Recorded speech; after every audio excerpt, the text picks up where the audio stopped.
Hello, welcome to నిత్య nature. ఈరోజు మీకు బ్రెడ్ శాండ్విచ్ చూపించబోతున్నాను. వీడియోలోకి వెళ్దాం. స్టవ్ ఆన్ చేసుకొని ఆయిల్ వేసుకుందాం.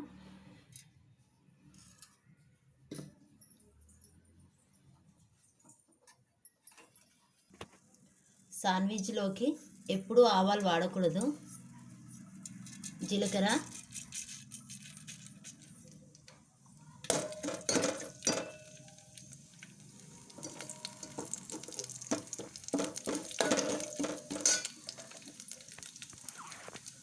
టూ పచ్చిమిర్చి,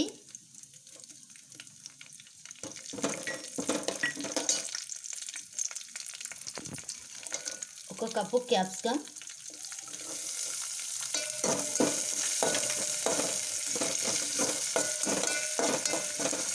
క్యారెట్ కూడా వేసుకోవచ్చు.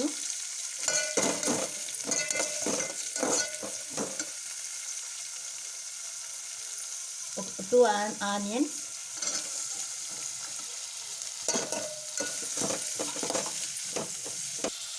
కరివేపాకు,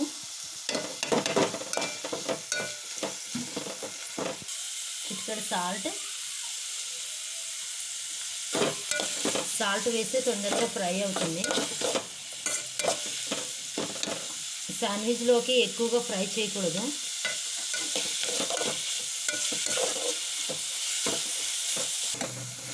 ఇది మాత్రం ఫ్రై అయిన తర్వాత అల్లం వెల్లుల్లి పేస్ట్, 1 స్పూన్ అల్లం వెల్లుల్లి పేస్ట్, కొంచెం అల్లం వెల్లుల్లి పేస్ట్ ఫ్రై అయిన తర్వాత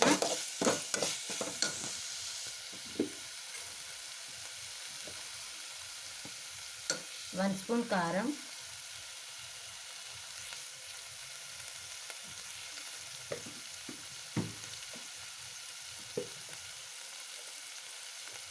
one spoon salt,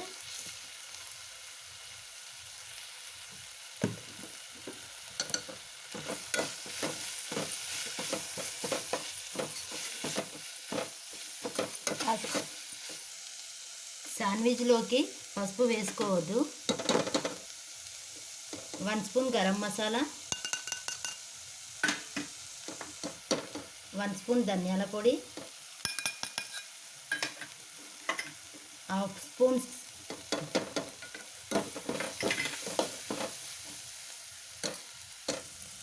spoon chaat masala,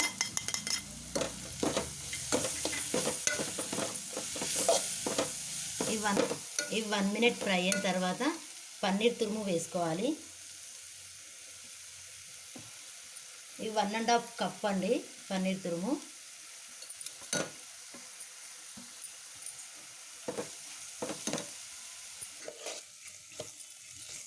paneer వేసుకున్న తర్వాత ఈ 1 మినిట్ ఫ్రై అయితే సరిపోతుందండి. కొత్తిమీర అండి, ఇది ఫ్రై అయిపోయిందండి. ఈ సర్వింగ్ బౌల్లోకి తీసుకుందాం. శాండ్విచ్లోకి కర్రీ రెడీ అయింది. ఇప్పుడు శాండ్విచ్ చేద్దాం. ఇలా కర్రీ డిప్ చేద్దాం.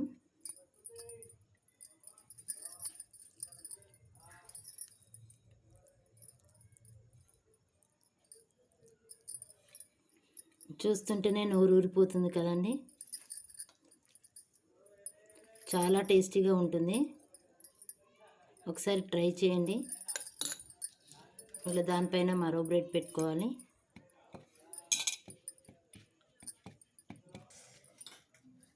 ఇది ఆయిల్తో కానీ బటర్తో కానీ దీన్ని ఫ్రై చేసుకోవాలి.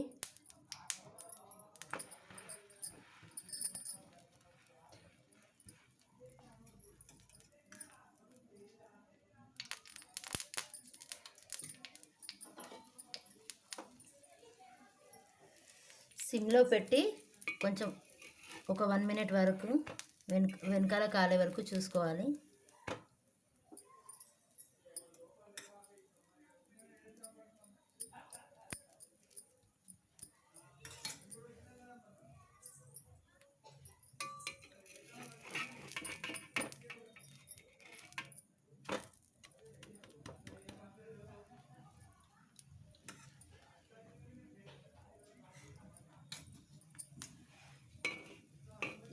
ఇంకొంచెం ఫ్రై కావాలి.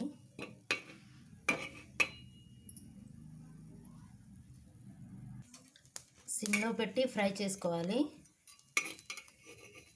ఒకసారి చూద్దాం ఎలా ఫ్రై అయిందో.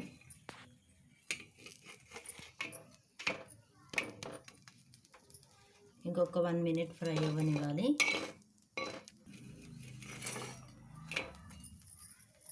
ఫ్రై అయిపోయింది.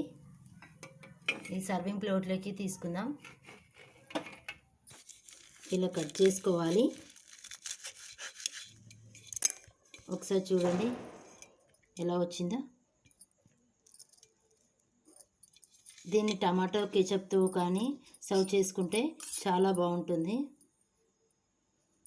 పిల్లలకి స్నాక్స్ లాగా చాలా యూజ్ఫుల్గా ఉంటుంది. పిల్లలు చాలా ఇష్టపడతారు.